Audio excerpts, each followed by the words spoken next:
Channel کو subscribe کریے اور بیل آئیکن پر کلک کریں تاکہ آپ کو میری ویڈیوز کا نوٹیفیکیشن ملے۔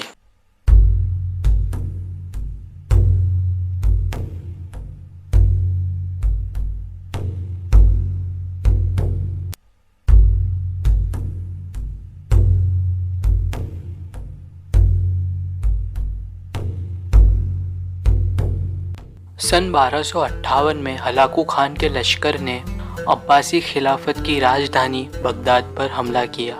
انہوں نے اتنا قتل اور اتنی غارت گیری کی کہ عورتوں، بچوں اور بوڑھوں کو بھی نہیں بخشا۔ جو لوگ گھروں میں چھپ گئے ان کے گھروں کو آگ لگا دی گئی۔ جو لوگ بچ گئے وہ جنگلوں اور صحراؤں میں بھاگ نکلے۔ ان وحشیوں نے یوں خون ریزی کی کہ گلیوں میں خون پانی کی طرح بہنے لگا، کسی کی جان بخشی نہ ہوئی۔ عباسی خلافت اتنی کمزور ہو چکی تھی کہ ہلاکو خان کے لشکر کا سامنا نہ کر سکی۔ اس وقت ترکوں کے مشہور قبیلے کائے کے سردار ارطغرل غازی کے وہاں ایک بچے نے جنم لیا۔ ارطغرل غازی نے اس کا نام عثمان رکھا۔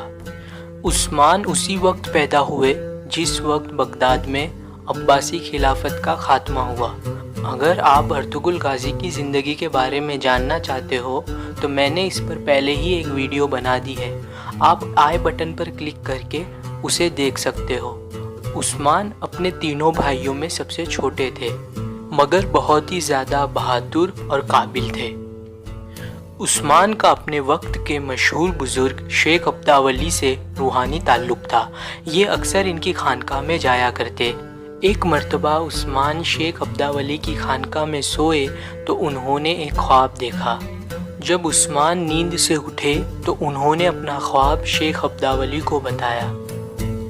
عثمان کا خواب سن کر شیخ عبداولی نے عثمان کو بدائی دی اور کہا کہ اللہ نے تمہیں اور تمہاری اولاد کو اپنے دین کے لیے چن لیا ہے اور عنقریب تم ایک بہت بڑی سلطنت کے بادشاہ بنو گے۔ سلجوق سلطنت کے ٹوٹ جانے کے بعد ارطغرل غازی اپنے لوگوں کے ساتھ مل کے ایک سلطنت کی نیو رکھتے ہیں جس کا پہلا خلیفہ وہ اپنے قابل بیٹے عثمان کو بناتے ہیں۔ اس سلطنت کی سرحدیں بیزنٹائن ایمپائر سے ملتی تھی جسے ہم آج رومن ایمپائر کے نام سے بھی جانتے ہیں۔ بیزنٹائن ایمپائر اکثر عثمانی سلطنت کو نقصان پہنچانے کے لیے اس پر حملے کیا کرتا تھا۔ ان حملوں سے تنگ آ کر عثمان بیزنٹائن ایمپائر سے جنگ لڑتے ہیں اور اس جنگ میں انہیں فتح نصیب ہوتی ہے۔ اس جیت کے بعد عالم اسلام میں خلیفہ عثمان کی دھاک بیٹھ جاتی ہے اور پھر خلیفہ عثمان اپنی سلطنت کو بڑھانے کے لیے کئی جنگیں لڑتے ہیں، کئی علاقے فتح ہوتے ہیں اور خلافت عثمانیہ ایک مضبوط سلطنت کی طرح دنیا کے نقشے پر ابھرتی ہے۔ اس سلطنت میں کل 36 سلطان ہوئے جنہوں نے 627 سال تک حکومت کی۔ سلطنت عثمانیہ دنیا کے 1/3 حصے میں پھیل گئی، یہاں تک کہ مسلمانوں کی 3 مقدس جگہ مکہ، مدینہ اور بیت المقدس انہی کی سلطنت کا حصہ تھے۔ سلطنت عثمانیہ میں ایک سے ایک قابل حکمران ہوئے لیکن ان میں 4 سلطان بڑے مشہور ہوئے۔ خلیفہ عثمان غازی جو سلطنت عثمانیہ کے پہلے سلطان تھے، ان کی زندگی بہت سادہ تھی۔ بیت المال میں سے غریبوں اور یتیموں کا حصہ نکال دینے کے بعد سپاہیوں میں بانٹ دیا کرتے تھے۔ انہوں نے کبھی دولت جمع نہیں کی۔ خلیفہ محمد الفاتح جو سلطنت عثمانیہ کے 7ویں سلطان تھے، انہوں نے کانسٹینٹی نوپل جسے ہم آج استنبول کے نام سے جانتے ہیں، اس شہر کو فتح کیا تھا۔ اس شہر کے متعلق نبی کریم حضرت محمد صلی اللہ علیہ وسلم نے فرمایا کہ ایک دن میری امت اس شہر کو فتح کرے گی اور جو فوج یہ کام کرے گی وہ بہترین فوج ہوگی اور اس کا لیڈر بہترین لیڈر ہوگا۔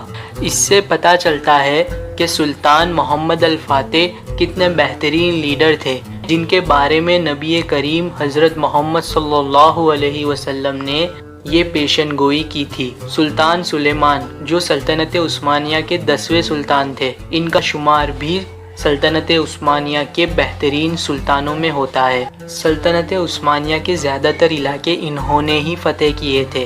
انہیں آج بھی دنیا سلطان سلیمان دی میگنیفیشنٹ کہہ کر بلاتی ہے۔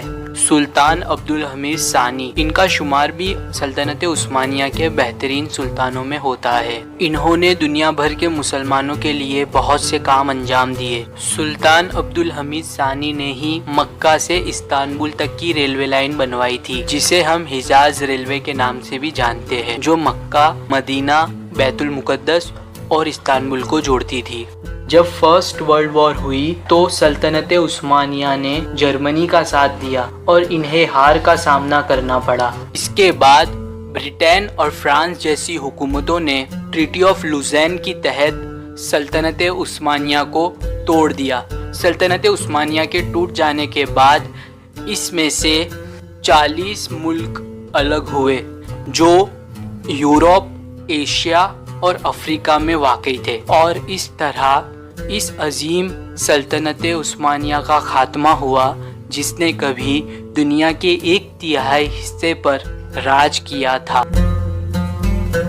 اگر میرا ویڈیو آپ کو پسند آیا ہو تو اسے لائک کریں اور چینل کو سبسکرائب کرنا نہ بھولیں۔